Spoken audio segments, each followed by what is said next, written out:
Assalamualaikum warahmatullahi wabarakatuh. Yang terhormat kepada Ibu Ika selaku dosen pengampu ekonomi manajerial, izin kami mempresentasikan hasil diskusi kelompok kami yaitu kelompok 4 dengan judul PT Philips Seafood Indonesia.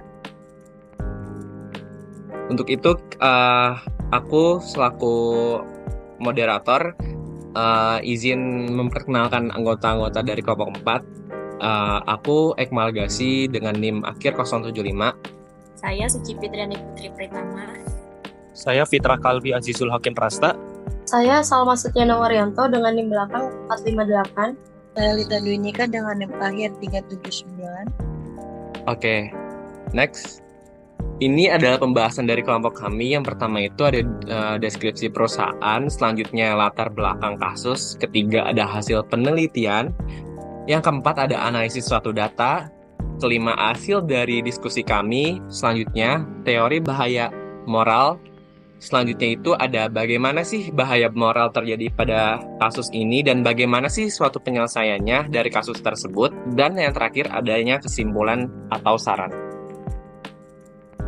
Oke, masuk kepada deskripsi perusahaan. Jadi, PT Philips Seafood Indonesia ini merupakan suatu perusahaan yang bergerak dalam suatu hubungan pengolahan hasil laut, terutama dari daging rajuan atau crab meat yang diolah menjadi suatu produk kaleng pasteurisasi, dan perusahaan ini didirikan sebagai bagian dari Philips Foods Inc. Perusahaan ini berbasis di Baltimore, Maryland, Amerika Serikat, dan beberapa lokasi di Indonesia termasuk di Sulawesi, Lampung, dan Pasuruan. Perusahaan ini menerapkan standar yang sama dengan perusahaan induknya dan memastikan suatu produknya dengan syarat kualitas yang internasional.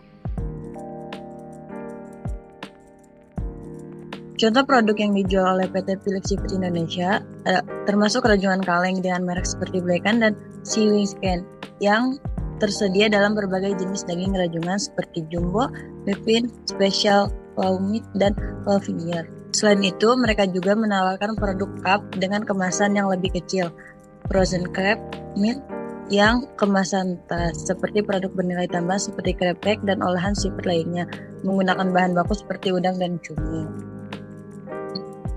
Di PT Philips Seafood Indonesia melibatkan pemutusan hubungan kinerja atau PHK terhadap 40 buruh wanita pada tahun 2023. Perusahaan mengklaim bahwa PHK ini karena kinerja yang tidak memenuhi standar, tetapi buruh merasa dirugikan karena tidak menerima pesangon yang seharusnya.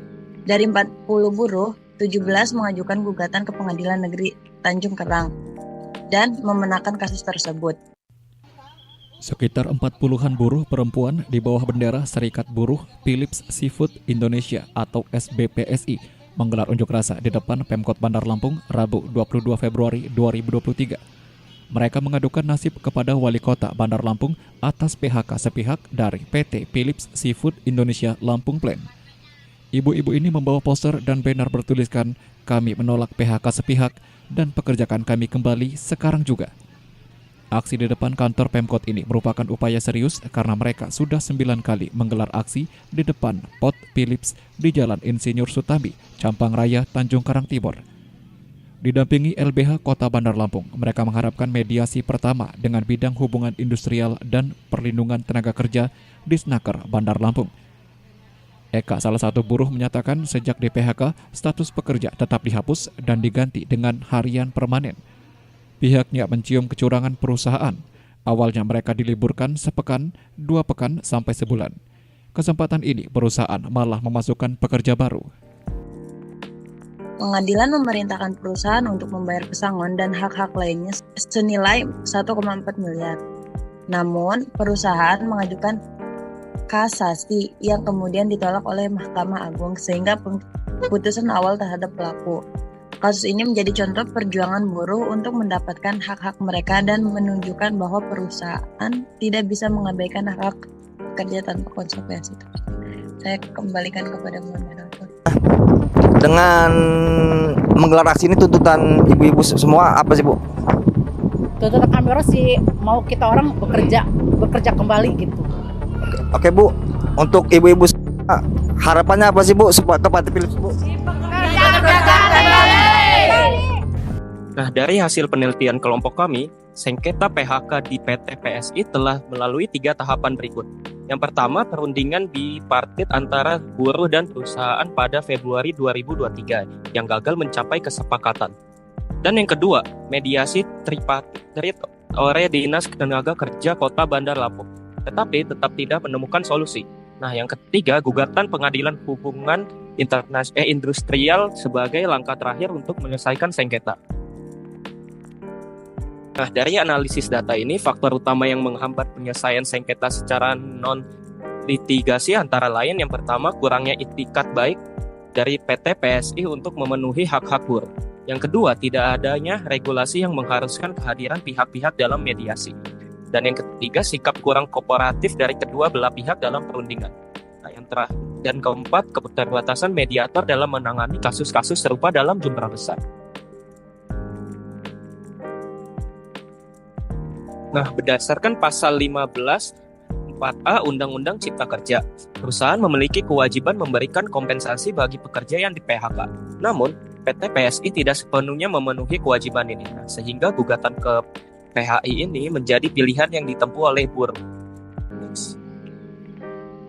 Baik, di sini saya akan menjelaskan hasil diskusinya.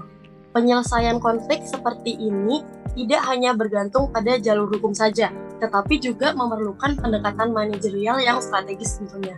Transparansi dalam komunikasi internal itu sangat penting sekali agar pekerja itu dapat memahami standar kerja dan kebijakan PHK dengan jelas. Pendekatan HRM yang adil itu perlu diterapkan, fokus tidak hanya pada efisiensi bisnis, tetapi juga pada kesejahteraan pekerja. Program pelatihan keterampilan dan sistem kompensasi yang lebih baik dapat meningkatkan daya saing para pekerja. Selanjutnya, mediasi dan negosiasi yang lebih fleksibel harus diterapkan dengan pendekatan berbasis kepentingan. Perusahaan juga bisa menerapkan program CSR dalam bentuk program pelatihan ulang bagi pekerja-pekerjanya yang terkena PHK. PT PSI perlu memiliki kebijakan yang lebih jelas mengenai kontrak kerja dan mekanisme PHK. Serikat pekerja juga perlu lebih proaktif dalam memberikan advokasi tanpa hanya mengandalkan demonstrasi saja. Dengan strategi ini, maka konflik antara perusahaan dan pekerja dapat diminimalisir sehingga menciptakan lingkungan kerja yang lebih sehat dan berkelanjutan. Lalu kita masuk ke teori bahaya moral. Kasus PHK di PT PSI ini dapat dianalisis menggunakan konsep bahaya moral atau moral hazard. Dalam ekonomi manajerial ini sendiri, khususnya dalam konteks hubungan kerja dan risiko dalam pengambilan keputusan perusahaan. Bahaya moral itu terjadi ketika satu pihak dalam suatu perjanjian memiliki informasi atau kekuasaan lebih besar dan menggunakannya untuk mengambilkan keputusan yang menguntungkan diri sendiri tanpa mempertimbangkan risiko atau kerugian bagi pihak lain. Biasanya hal ini terjadi karena kurangnya pengawasan dan penegakan aturan. Oke, selanjutnya mengenai bagaimana sih teori bahaya moral ini terjadi dalam kasus PT PSI sendiri. Nah, bahaya moral ini terjadi di kasus yang dimulai dengan PT Philips Seafood Indonesia yang melakukan PHK terhadap 40 buruh wanita tanpa membayar pesangon sesuai peraturan. Nah, di situ menunjukkan bahwa perusahaan ini merasa dapat menghindari konsekuensi yang harus diinikan oleh si perusahaan. Nah, asimetri informasi ini terjadi karena perusahaan ini memiliki lebih banyak kendali dan buruh mungkin tidak memahami hak mereka atau takut akan melawan. Nah, pengadilan ini berperan untuk mengurangi bahaya moral dengan memenangkan gugatan 17 buruh dan memerintahkan pembayaran pesangon sebesar 1,4 miliar rupiah dan juga menolak kasasi perusahaan. Nah, penyelesaian kasus ini dapat dilakukan dengan meningkatkan pengawasan dan juga penegakan hukum untuk mencegah perusahaan lain untuk melakukan pelanggaran yang serupa. Nah, dengan menciptakan transparansi dalam hubungan kerja, kemudian agar buruh ini lebih mudah ya untuk mengakses informasi tentang hak mereka dan perusahaan memiliki kebijakan PHK yang jelas, serta juga mempercepat mekanisme penyelesaian sengketa melalui mediasi atau arbitrase ketenagakerjaan agar konflik ini tidak harus melalui proses pengadilan yang panjang. Untuk kesimpulan dan saran, kami sebagai mahasiswa manajemen menyimpulkan bahwa penyelesaian sengketa hubungan industrial di PT PSI seharusnya tidak hanya mengandalkan jalur hukum, tetapi juga pendekatan yang lebih proaktif dalam komunikasi, pengelolaan sumber daya manusia, dan juga strategi negosiasi yang lebih efektif. Jika perusahaan memiliki sistem manajemen tenaga kerja yang lebih transparan dan adil, konflik semacam ini seharusnya bisa dihindari.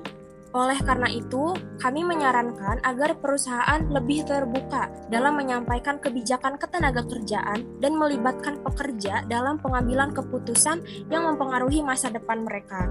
Kemudian juga pemerintah perlu memperkuat regulasi agar mediasi ini menjadi lebih efektif, dan sementara untuk serikat pekerja sebaiknya juga lebih aktif dalam membangun komunikasi yang konstruktif dengan perusahaan demi mencapai solusi yang lebih baik bagi semua pihak.